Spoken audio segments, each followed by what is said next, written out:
This video is brought to you by Squarespace, the all-in-one website platform for entrepreneurs to stand out and succeed online. Dads. Gotta love them, right? In light of F1 dropping just a few weeks ago, the dad movie of the summer they're calling it, I thought I'd dive into one of my favorite subgenres of film, dad. Dad cinema is a tough one to put into words. It's more of a vibe than anything, and what counts as a dad movie is truly up to interpretation. But at the same time, you know a dad movie when you see it. F1, of course. The Hunt for Red October, a classic. Every James Bond film, obviously. I find it fascinating that dads of all kinds can get on the same page about certain films that on the surface don't appear to actually have much in common. But I'd argue they do. I also have to say, while there is certainly some overlap, I think dad movies are often confused with film bro movies. But I'd argue dad films are more specific than whatever the film bro term means. That's a separate video altogether. Today we're going to do our best to try and understand what a dad movie is by going through the qualities that make dad movies dad.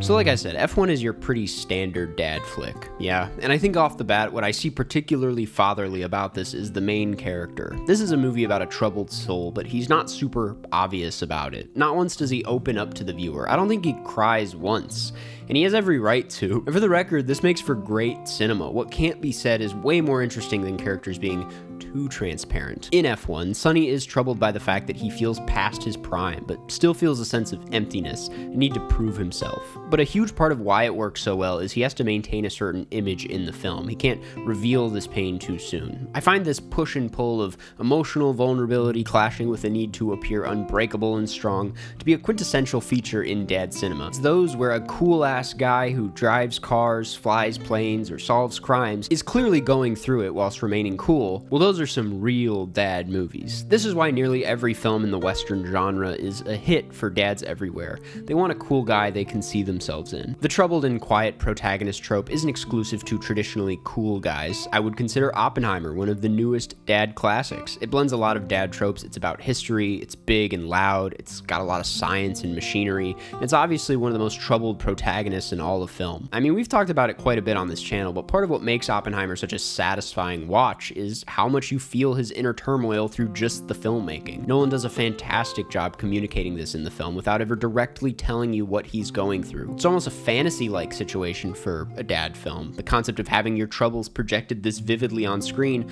without you ever needing to actually open up and be vulnerable yourself.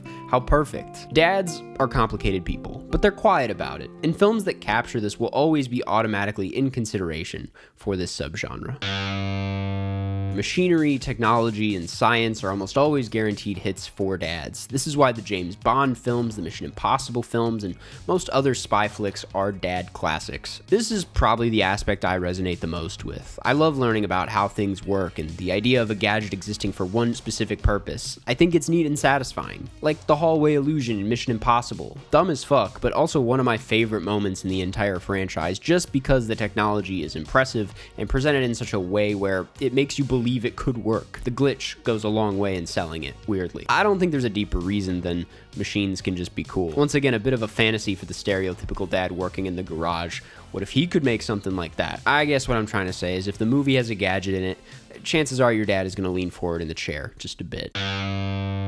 I can't speak for all fathers out there, but I feel like a fascination with history and sometimes geography is commonly felt in the dad space. I guess it scratches a similar itch to gadgets where, similar to how you want to know how something works, you also want to know how we got here, as well as where we're going. Or maybe it's the fact that historical films feel productive in some way. Dads feel like they're not just watching a dumb movie, they're learning something along the way. Napoleon, directed by Ridley Scott, is an example of a dad movie that maybe most dads felt disappointed by, but nearly every dad saw. On a plane, maybe half asleep. All I know is they tapped in somehow, somewhere. I'll defend this movie for days, but that's not what we're here to do. Napoleon had over-the-top battle scenes, a sense of humor, and it covered a good amount of history. It's also a tragic story, which I think most dads do get a kick out of. Not to mention, there's also been much said about the historical inaccuracies of this film, and dads love nothing more than to correct a film's inaccuracies in conversation to sound like they know history better than the filmmakers. It's interesting to look at it next to Scott's next film, Gladiator 2, which you'd assume would be a dad classic considering the original Gladiator film is solidly considered a dad movie. But something about it's just, I can't put it in the category. It's something about the way it went a little too overboard with certain historical inaccuracies, kind of teetering on being a little goofy, and the way Paul Mescal's character feels severely underdeveloped, at least next to Russell Crowe. It fails to get to the places it needs to get to be in the dad conversation. If you want to see a great example of a historical dad film where it succeeds at being considered in the group without being a widely adored success, Napoleon is kind of exactly what you're looking for.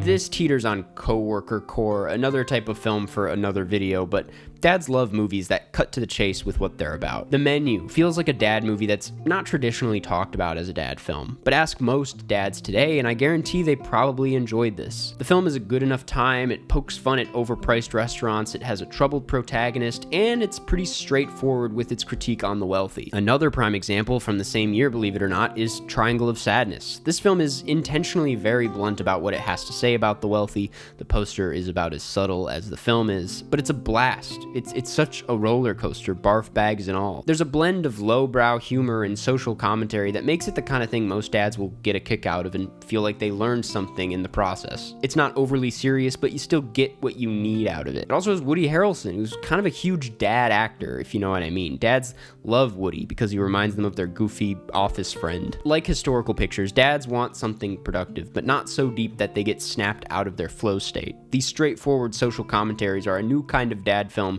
that go over nice every time. Buddy comedies are pretty safe hits for most dads. I wouldn't go so far as to suggest most Adam Sandler films would go over well with most dads. I'm speaking more about like Dumb and Dumber or like Office Space. Now that's a dad movie. I guess buddy comedies are a bit hit or miss. The part I really wanted to hone in on here is any film about male friendship. You gotta understand, most dads are in a place where they can't hang with their boys that often. They're hanging with their kids, hopefully. And films about male friendship tend to be pretty contagious about that bond, no matter how complicated it is in the film. And even if they don't own up to it, I feel like most dads get a kick out of these films.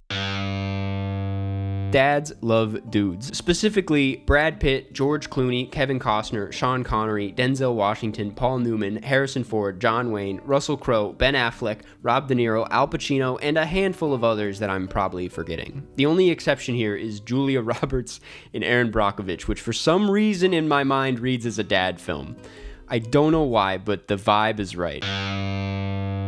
Lastly, and perhaps most importantly, dad movies tend to be really good at making a seemingly unimportant topic feel like the most important thing in the world. Whether that be managing a baseball team, designing a shoe, racing cars. Obviously, these things do matter, as these films prove time and time again, but it's how serious they approach these topics that captures the hearts of most dads. Moneyball, the best dad movie of all time in my book, is that movie. A film that represents cinema's greatest quality, making anything feel like it's a life or death situation. The significance of some things in life, why we do what we do, sometimes can't be explained in words. They can only be felt on screen.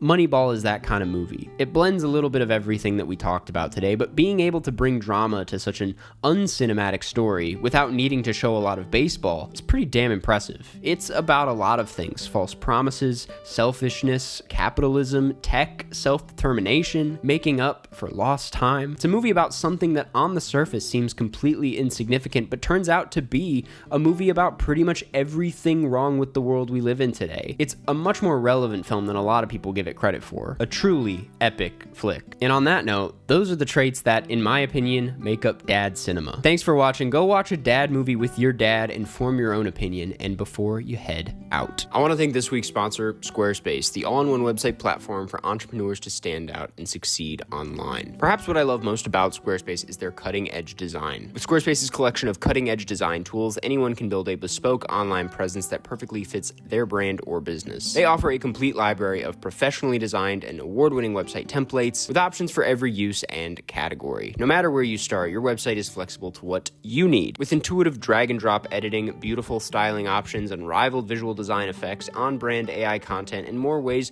to list what you offer. No experience required. On top of that, you can get discovered fast with integrated Squarespace SEO tools. Yes, every website is optimized to be indexed with meta descriptions, an auto-generated sitemap, and more, so you show up more often on search engines and bring in more of your ideas ideal customers. If you'd love to show off those beautiful films of yours, boy, do they have a feature for you. Squarespace makes it easy to showcase your expertise and engage clients with video content on your website. Upload and organize videos, create stunning video libraries, and monetize your content by adding a paywall. Perfect for online courses, exclusive tutorials, and premium workshops. Head to squarespace.com/Karsten for a free trial, and when you're ready to launch, use offer code Karsten to save 10% off your first purchase of a website or domain.